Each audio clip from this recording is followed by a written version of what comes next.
Les entretiens des patriotes, bonjour à tous, heureux de vous retrouver. Bardella, Mbappé, ça farte. Macron, Saga Africa, pitrerie à 14 milliards d'euros.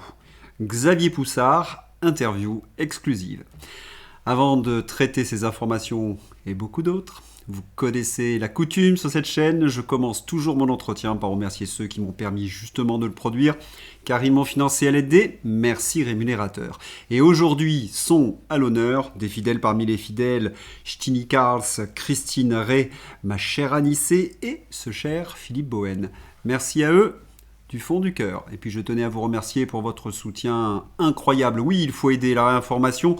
En ces temps, vous le savez, de très graves menaces sur la liberté d'expression. Alors comment faire ? Eh bien c'est simple, il suffit de lever le petit pouce, écrire de gentils messages, diffuser sur d'autres réseaux sociaux, et puis surtout, n'oubliez pas d'activer votre cloche notification.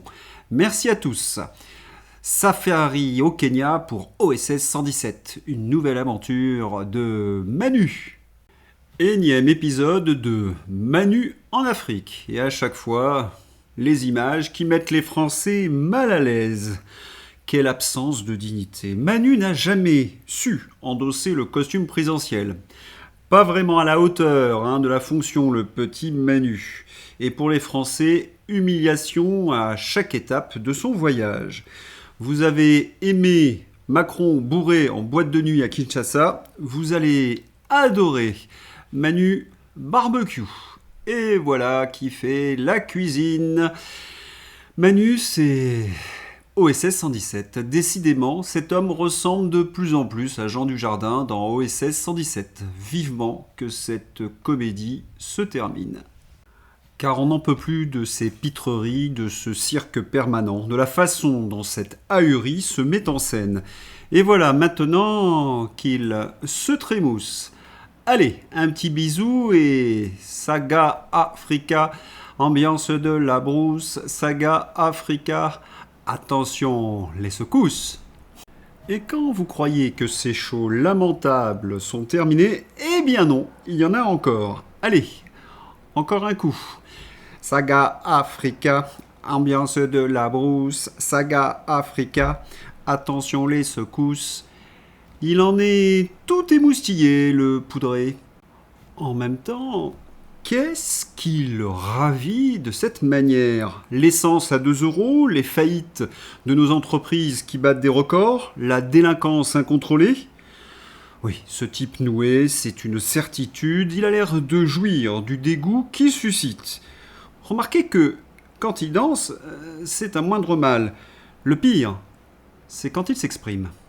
So then, Already? You're not waiting your turn. I will make order. excuse me, everybody. Hey, hey, hey. Il arrive à être la caricature de OSS 117. Mon Dieu, qui nous fait honte. Que dire de plus ? Manu, c'est un mélange d'arrogance, de bêtise et d'inconscience. Cette séquence est lunaire. Vincent Herouette. Et dire aux Africains chez eux ce qu'ils doivent faire. Est-ce que vous imaginez un instant qu'en Australie, qu'aux États-Unis, qu'en Algérie, Emmanuel Macron aurait osé rappeler à l'ordre l'assistance sans se faire huer ? Il va en Afrique. Voilà, le Manu va en Afrique faire la leçon aux Africains. Seulement, la multiplication de ces scènes grotesques de Macron en Afrique interroge. À une époque, vous le savez, où tous les présidents sont entourés de spin doctors, c'est-à-dire ses conseillers en communication. Comment comprendre ces petits sketchs à l'aune des stratégies de communication ? Premièrement, saturer l'espace médiatique pour permettre à tous ces attachés de presse, les journalistes de BFM, de perpétuer le culte de la personnalité du grand Manu. Ces sketchs, vous le savez, sont repris 24 heures sur 24 sur les plateaux de télévision. Deuxièmement, ça c'est une confidence d'un conseiller en communication, Manu travaille son image de type sympa, simple. Bon, ça c'est complètement raté. Et puis, il y a le troisième point qui est extrêmement grave. Le président qui fuit la France. Comme je ne cesse de le répéter, le Manu a un bilan épouvantable, abominable, devrais-je dire, en France. 9 ans de Macron et la France est en ruine. Le Poudret ne peut donc plus assumer sa politique nationale. Il mise donc tout sur la politique étrangère, sur son domaine réservé, sur sa stature entre guillemets de diplomate. Faut oser après tous ces échecs, j'en reparle dans quelques instants. Mais remarquez bien, bain de foule en Afrique, pas de danse en Afrique, barbecue en Afrique, c'est quand même autre chose que ces armées de CRS, ces casserolades, ces sifflets et ces huées en France. Cela donne des images plus lisses. Et toutes ces pitreries ont un coût pour les Français. Macron annonce un investissement de plus de 14 milliards d'euros en Afrique. Quelqu'un peut-il lui rappeler qu'il a été élu par des Français? Remarquez que ces électeurs, je ne les félicite pas. Que Manu n'est pas président africain. Et c'est fascinant, comme dit Bleu Blanc Rouge, c'est ce discours récurrent selon lequel il n'y a jamais d'argent pour les Français. Les caisses seraient vides, les budgets épuisés. Pourtant, on trouve toujours des ressources conséquentes pour les pays étrangers. C'est dingue. La stature internationale toute pourrie du Poudret nous coûte un pognon de dingue. Tondre les Français, c'est mon projet. Macron expliquait il y a quelques jours que la langue française ne s'épanouissait plus sur la scène. Trémollet de Villers. Héritage, mais on dit plutôt legacy. Faucheur, ces 2 mandats auront été aussi ceux d'un festival de novlangue et de bullshit sémantique. On a eu droit à l'itinérance mémorielle, à la nouvelle grammaire. On ne parlait plus qu'en européen. On évoque aujourd'hui un bilan agissant, le tout noyé sous un océan de celles et ceux. Sans oublier le fait et ceux. Le Poudret et les Français, un rendez-vous manqué. Un doux euphémisme, mon cher Vincent. D'ailleurs, vous avez peut-être autour de vous des membres de votre famille qui ont voté pour Emmanuel Macron. Regardez-les aujourd'hui, essayez de discuter. Ils sont plus très fiers. Et pour montrer à quel point le perturbé Damien est détestable, une dernière de son périple en Afrique, le Figaro. C'est un trésor et une sens. Pour Emmanuel Macron, être binational, c'est être 100% français et 100% de son pays d'origine. Depuis Nairobi, le président français a affirmé que le message de la République ne consistait pas à renvoyer des identités l'une contre l'autre. C'est du Macron pur jus, du en même temps. Et la formule 100% français et 100% de son pays d'origine. 2 fois 100%. À moins d'être schizophrène, Dr Jekyll et Mr Hyde. Oui, ce sont des propos débiles, qui sont d'ailleurs contredits par les faits, la science, les témoignages. On peut bien évidemment articuler des influences et des origines, mais l'identité nationale, c'est celle qui domine. Cela ne se partage pas. C'est pour cette raison que la France, autrefois, avait choisi la voie de l'intégration et l'assimilation pour les étrangers. Bravo Emmanuel Macron une fois de plus. Allez, on va mettre le Poudret face au bilan de sa politique. Philippe Murer, les faillites d'entreprises accélèrent à nouveau à la hausse, 70 000 entreprises par an. Le choc du prix sur l'énergie, le plastique et la récession qui en découle ne fait que commencer. Une catastrophe. Oh là là, vite, vite, il faut cacher ça. Quelques pas de danse de Dambolo et une forte dose de tatavirus. Et puis une bonne polémique pour détourner l'attention. Vite, vite, Kylian. Il faut combattre l'idée qu'un footballeur devrait se contenter de jouer et de se taire. Je sais quelles conséquences cela peut avoir pour mon pays lorsque des gens comme eux, le Rassemblement national, arrivent aux commandes. C'est beau ce que tu dis, Kylian. Quand un multimillionnaire vient à ma rescousse, que voulez-vous? J'en ai les larmes aux yeux. En tous les cas, bravo à Kylian Mbappé, quelle retournée acrobatique. Et oui, il arrive à voir les conséquences de la politique du RN, alors que ce parti n'a jamais eu de responsabilité, mais il ne voit absolument pas les atrocités de la politique macronarde. McKinsey, Alstom, les gilets jaunes, le pass sanitaire, l'économie en ruine, la dérive illibérale, j'en passe, et des meilleurs. Mais qu'est-ce qu'il a devant les yeux, Kylian? Une carte macroniste ou trop de millions? La réponse de Jordan Bardella. Et moi, je sais ce qui arrive lorsque Kylian Mbappé quitte le PSG. Le club gagne la Ligue des Champions et peut-être bientôt une deuxième fois. Dans le jargon footballistique, mon cher Thierry, cela s'appelle un tacle parfait. Kylian ne voit donc pas la dérive illibérale de la caste macronarde socialiste. On va lui mettre sous les yeux quelques exemples bien sentis, puisés dans l'actualité. France Télévisions, par exemple. Raphaël Glugglu confirme la véracité de la note qui a fuité. Une note interne qui appelait à cibler les bobos et CSP+. Cette note interne du micro-parti de Raphaël Glugglu, cible les bobos. Quelle découverte! Et que Léa Salamé, son épouse, est une influenceuse à son service, oui, pour attraper le bobo. Tout le service public, un peu comme ce que nous avions appris avec le grand Patrick Cohen. Oui, quelle découverte! Et puis, on voit d'autres influenceurs socialistes, Arthur Bertrand, Omar Sy ou Jospin. Mais c'est fou! Bref, tout le service public, nous dit en quelque sorte Raphaël Glugglu, est à son service. Pigasse, l'homme qui finance les médias de gauche. L'homme d'affaires Mathieu Pigasse, milliardaire, souhaite lancer une chaîne d'infos en continu de gauche sur la TNT, affirmant qu'il en fait un combat essentiel. Ça existe déjà, Mathieu, ça s'appelle France 2, France 5 et France Info. Vous imaginez la gueule des émissions Bobo Pigasse TV. Léa Salami vous présente Quelle époque avec comme invité Omar Sy, Kylian Mbappé et Martine Aubry.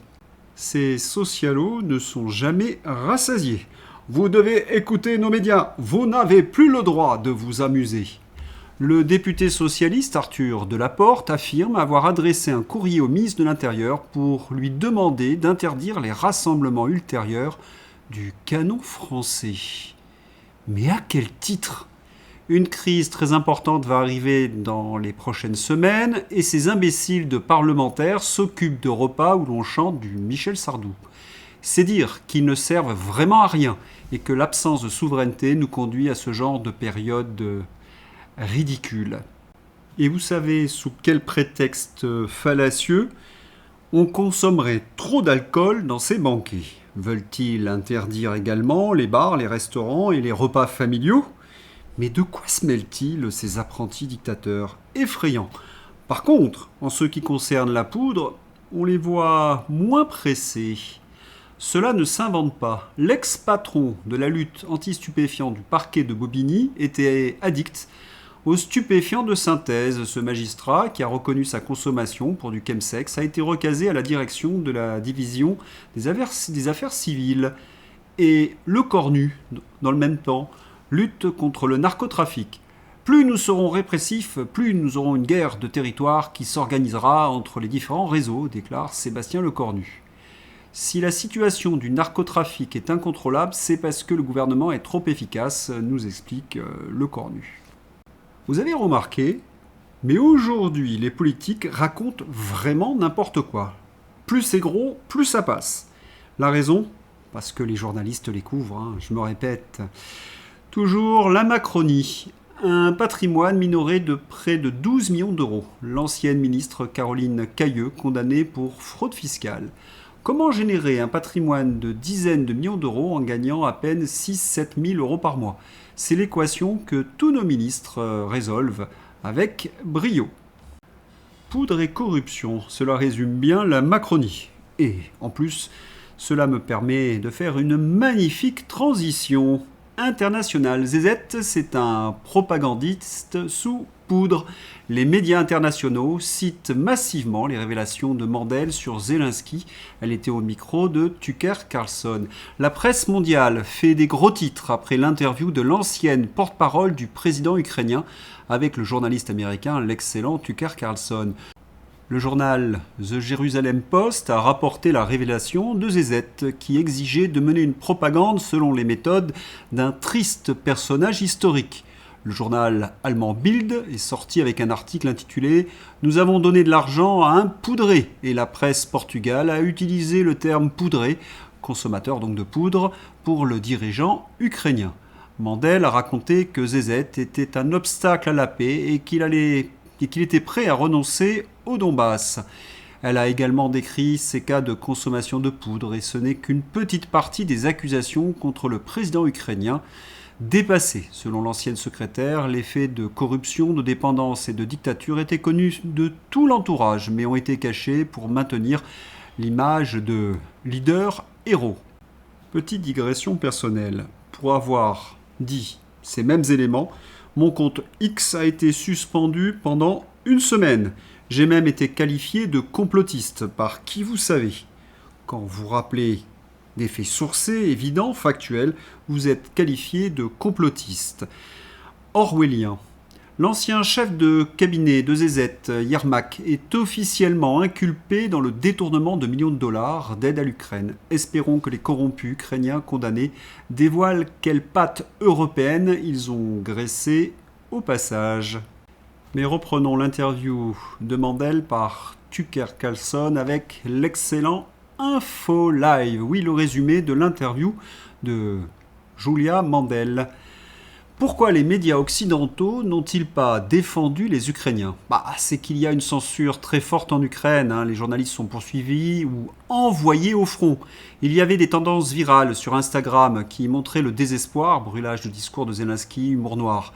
Mais les médias occidentaux propagent le mythe du héros et ignorent la pauvreté, le froid, les pertes humaines. Pourquoi les pays occidentaux veulent-ils que la guerre continue ? C'est qu'il y a des investissements massifs et ils ont peur de perdre la face. Il y a un mythe autour de Zelensky qu'ils ne veulent absolument pas briser. Ils ont cette approche jusqu'à la victoire et ils ignorent la démographie et la réalité militaire, perte de terrain, cynique et destructeur pour l'Ukraine. À cette interview, les autorités françaises se devaient de réagir.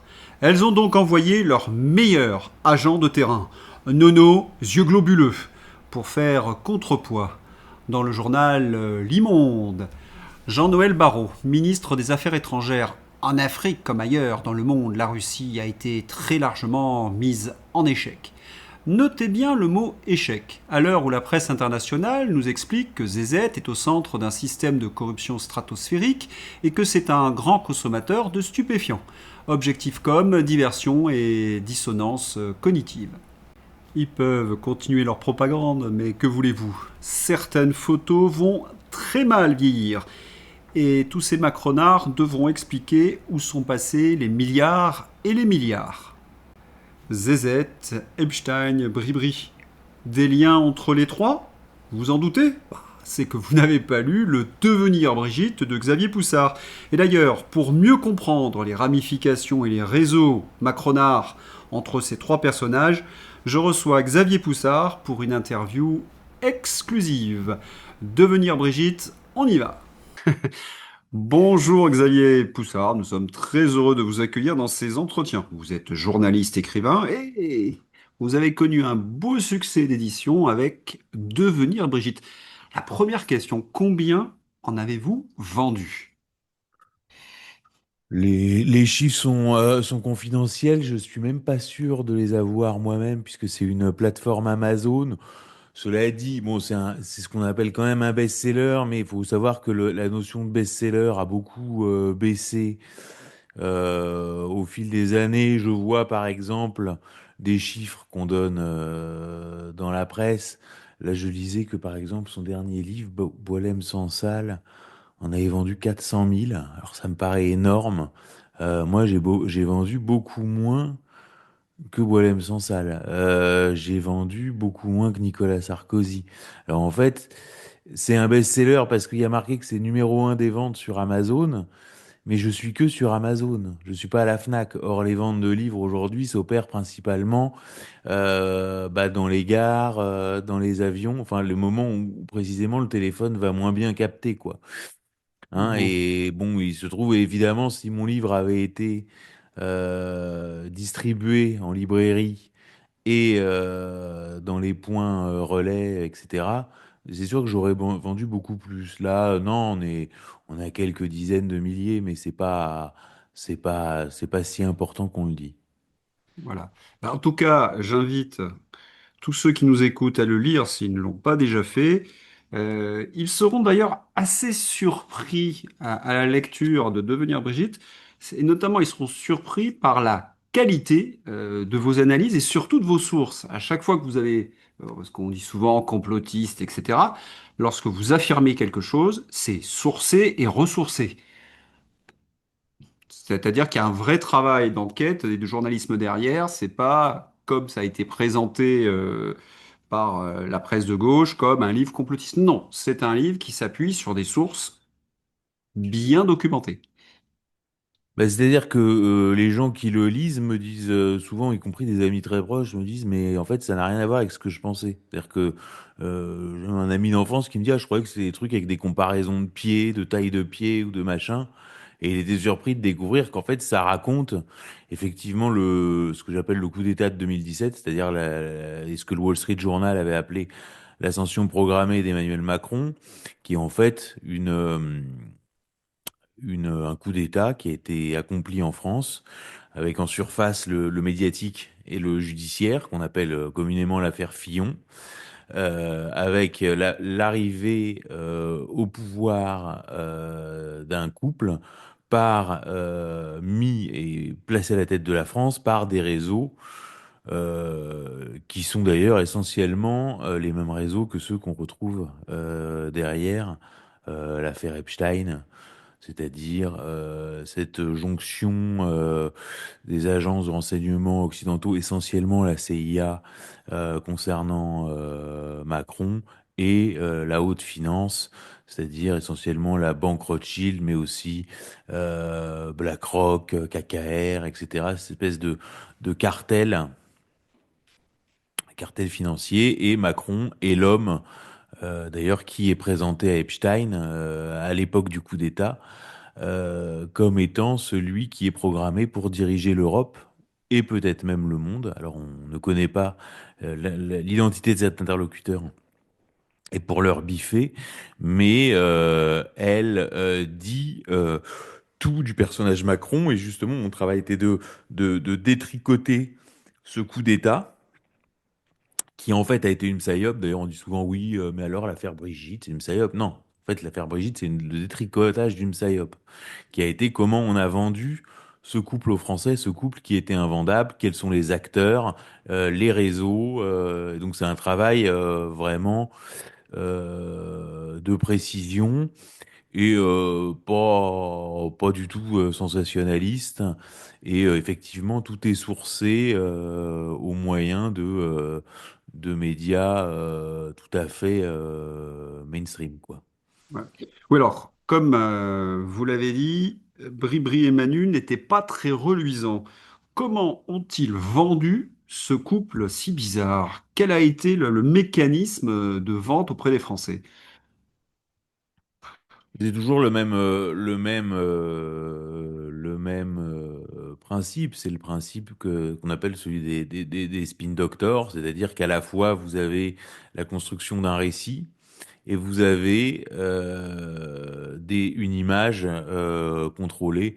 Je rappelle simplement que Jeffrey Epstein, avant 2019, était présenté dans la presse quand il y avait des articles sur lui comme étant un financier, philanthrope, œuvrant pour la science, pour l'État d'Israël, et ayant été enfin étant passé à côté d'une carrière qu'il aurait pu accomplir de mathématicien brillant ou de pianiste de concert. Vous voyez? C'est-à-dire qu'en fait, faut pas hésiter, quoi. Plus c'est gros, plus ça passe. D'ailleurs, on retrouve le côté pianiste chez Macron, puisqu'on a expliqué qu'il était premier prix au conservatoire d'Amiens et qu'il ne joue du piano. Il joue Chopin, paraît-il, en privé, dans les appartements privés à Brigitte. Mais il aurait pu aussi devenir pianiste, lui aussi, était financier. Brigitte, elle, était femme de lettres. Alors, Voilà, d'ailleurs, latin, ça, grec, etc. Enfin, vous voyez, il faut pas hésiter, en fait. Il faut vraiment pas hésiter. C'est-à-dire quand vous construisez un narratif, faut pas du tout mettre le pied sur le frein, quoi. Faut pas donner à aucun moment Si vous voulez, vous prenez des compilations de sujets de BFM, le Mozart de la finance, un jeune homme brillant, pur produit de la méritocratie française, etc., etc. Enfin, faut y aller. C'est le plus brillant de sa génération. Vous voyez, c'est le Mozart de la finance. Donc, vous voyez, Et quel ça a été décalage! un énorme matraquage. Et parallèlement, et c'est là que le système est intéressant par rapport à ce qu'on appelle le médiatico-judiciaire. C'est ça qui est intéressant. C'est en fait, l'actualité, peu de gens comprennent ça. L'actualité, c'est la jonction du médiatique et du judiciaire. C'est-à-dire que si vous ne maîtrisez ni le médiatique, si vous ne maîtrisez qu'un des deux, ou si, par exemple, moi, je fais un produit médiatique, mais mon produit médiatique, moi, je suis qualifié de presse. euh, S'ils sont sympas, c'est journaliste d'extrême droite. Vous voyez, ça peut. Donc, si vous voulez, j'ai Ouais, pas, si les vous voulez, qualificatifs se sont. Ouais. c'est d'emblée disqualifié. D'ailleurs, j'en discutais avec un journaliste qui a fait mon portrait pour une revue de gauche, et il me louait Mediapart. Et je lui dis, oui, c'est très bien Mediapart, mais je lui dis, Nicolas Sarkozy aurait été socialiste et l'affaire du financement libyen serait sortie dans minutes, tu appellerais ça une théorie du complot. Et en fait, c'est exactement ça. C'est-à-dire que c'est la maîtrise du médiatico-judiciaire. C'est-à-dire que quand le Canard enchaîné sort entre guillemets, l'affaire Fillon, qui est en fait une rémunération à l'origine, c'est ça, elle est rémunérée comme son assistante parlementaire, ce qui est une pratique qui C'est était courant. généralisée jusque-là. Ouais. Et absolument généralisée. Euh, eh bien, l'instruction est ouverte l'après-midi même. Voilà, c'est ça le médiatico-judiciaire. Et moi, évidemment, donc je conclus que bon, le couple Macron est basé, enfin, le personnage de Brigitte est basé sur une usurpation d'identité. C'est-à-dire un homme qui vit sous l'identité de sa sœur depuis le milieu des années 80. C'est-à-dire que cette conclusion-là n'est pas poursuivie pour diffamation. Alors que cette affaire a été traitée au plus haut sommet de l'État, ça a été rapporté par Le Monde, etc. C'est le plus gros buzz de l'histoire d'Internet, selon les fact-checkers. Ce livre est resté numéro un des ventes sur Amazon pendant 6 mois en France, donc c'est pas un phénomène marginal, parce que si c'était un phénomène marginal, admettons que j'ai un blog et que j'écris Brigitte Macron, c'est son frère, etc., et que ça passe inaperçu, bon, j'ai pas de justification à demander, mais là c'est un phénomène, disons, de société. Or, est-ce que la justice s'est saisie pour enquêter au sujet de Brigitte Macron et d'établir ou d'invalider précisément cette usurpation d'identité. Vous voyez, et donc c'est en ça que je suis en hors-piste. Je fais pas du médiatico-judiciaire. C'est ça qui est souvent très frustrant en fait. Les gens me demandent mais alors pourquoi ça avance pas, etc. Et parce qu'en fait on n'est pas intégré au médiatico-judiciaire. Donc on fait du médiatico-judiciaire pirate, c'est-à-dire en jouant précisément sur les procédures engagés par les Macron, que ce soit au niveau du cyberharcèlement, que ce soit des pseudo-procédures pour diffamation, qui en fait concernent des Oui, points périphériques et d'autres acteurs donc, du dossier, et qui se retournent contre eux. voilà, donc vous n'avez pas été attaqué pour diffamation par le couple Macron. Voilà. Par Alors contre, oui, j'ai simplement été décrit dans une plainte de Brigitte Macron enfin Brigitte Macron a porté plainte contre moi comme l'instigateur d'une campagne, me décrivant comme l'instigateur d'une campagne d'humiliation mondiale et de cyberharcèlement. Mais ensuite, l'instruction s'est déroulée. Et au cours de cette instruction, donc j'ai donc été entendu par la police à Milan dans le cadre d'une commission rogatoire internationale, mais j'ai été sorti de l'affaire puisque je tire mes revenus de l'activité de journaliste et que le pouvoir hésite pour l'instant à étendre cette tarte à la crème du cyberharcèlement aux journalistes, disons, dont c'est le métier. Donc c'est pour ça qu'ils ont attaqué Zoé Sagan ou Bertrand Scholler que vous avez reçu, puisque Bertrand Scholler, même si enfin, il a une activité d'information et d'analyse, mais son activité professionnelle, c'est galeriste. Et Zoé Sagan, son activité, c'est écrivain, publicitaire, scénariste. Donc voilà. Donc simplement, je ne suis pas poursuivi et surtout, factuellement, mes conclusions n'ont jamais été démenties. Par exemple, dès qu'on travaille sur la biographie de Brigitte, on s'aperçoit qu'il y a des documents contradictoires. C'est-à-dire que l'Élysée fournit des documents contradictoires. Je vais donner un exemple simple. Le diplôme de Brigitte Macron, à l'heure actuelle, je ne connais pas, et pourtant j'ai des sources devant moi, je ne connais pas quelle est la réalité. Est-ce qu'elle est certifiée de lettres classiques, certifiée de lettres modernes, ou, comme l'affirme TV Liberté, elle n'aurait qu'un CAFEP de lettres modernes. Car quand on regarde les sources, c'est-à-dire l'Élysée, Wikipédia ou la presse, vous n'avez jamais le même diplôme. On dirait qu'il y a une volonté de noyer en quelque sorte l'information. Oui, si vous voulez, c'est exactement la même forme de biographie. D'ailleurs, c'est ce qui crée la difficulté au début. C'est qu'en fait, à chaque fois vous allez prendre la parole et que vous allez parler de vous, en fait, vous racontez n'importe quoi, si on veut, en changeant des éléments biographiques sur des choses totalement anecdotiques. Qu'appelle de l'être moderne, qu'appelle de l'être classique, qu'a fait. Parce que quelle importance ça a au fond? Quelle importance ça a au fond? Et on vous retrouvez la même chose dans la biographie d'Amanda Lear, c'est-à-dire cette forme de biographie où vous plongez le biographe en fait dans un labyrinthe. Il suffit de lire la page Wikipédia d'Amanda Lear pour avoir une idée très précise, c'est-à-dire un coup son père était marin anglais installé en Russie, la mère était vietnamienne, un coup ils étaient d'origine mongolienne, un coup ils étaient égyptiens. Enfin, à chaque fois qu'elle se racontait son histoire, en fait, elle changeait sur des micro-détails. Et on se dit, mais quel est l'intérêt d'expliquer que le père est simple matelot, qu'il est capitaine de vaisseau? Enfin, c'est où? Et en fait, c'est pour cacher, créer un nuage de fumée autour, effectivement, de l'éléphant dans la pièce, avec là deux éléphants dans la pièce qui sont l'âge d'Emmanuel Macron lors de la rencontre. C'est pas la différence d'âge qui est important. D'ailleurs, là, c'est encore une façon, un élément de langage. C'est-à-dire, Brigitte Macron a été attaquée sur sa différence d'âge et sur son genre. C'est ça qu'on lit dans la presse. Là, les éléments de langage en ce moment, dans la phase actuelle du dossier, c'est Brigitte Macron est attaquée sur la différence d'âge et sur son genre. Donc, quand on dit elle est attaquée sur son genre, c'est-à-dire que là, on est dans une forme d'aveu. Hein. Il y a eu une audition à l'Assemblée nationale la semaine dernière, où sur la commission, pendant la commission d'enquête sur l'inceste, où une intervenante a développé le concept en parlant de l'inceste, mais elle y a mêlé les Macron, le concept d'exhibé caché. C'est-à-dire cette façon à la fois d'exhiber et de cacher, qui est une injonction contradictoire. Mais l'exhibé caché fonctionne. C'est un concept absolument clé d'ailleurs.